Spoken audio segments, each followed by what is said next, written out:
Máte radi klasické dobré recepty? Poďte si so mnou upiecť tento staropoľský jesenný perník.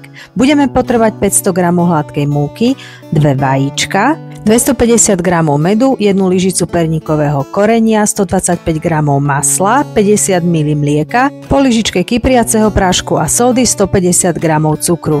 Na plnku si pripravte 100 g lieskovcov a 1 balík sušených sliviek. Odležané lepkavé cesto potom budeme nanášať na plech s papierom. Ide to ťažko, ale poviem vám, vydržte, stojí to za to. Na plnku nasekáme sušené slivky, dáme ich do kastrolíka, zalejeme vodou a povaríme do mäkka. Potom si ešte pripravíme nasekané lieskovce. A ideme plniť. Na cesto najprv nanesieme rozvarené slivky, potom ich posypeme nasekanými lieskovcami a teraz príde tá ťažká časť. Budeme nanášať druhú vrstvu cesta. Ako vidíte, nejde to jednoducho, ale výsledok stojí za to. Takto krásne upečené, do zlatista zafarbené perníkové cesto. Koláč po vychladnutí nakrájame na menšie rezy, poukladáme ich na mriežku, necháme medzi nimi odstup a potom ich popolievame čokoládovou polevou. Ja som roztopila 200 g čokolády so 40 g tuku.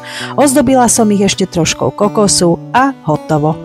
Na niektoré staré recepty by bola škoda zabudnúť a tento k nim určite patrí. Tak neváhajte a vyskúšajte ho. Celý recept v texte pri videjku.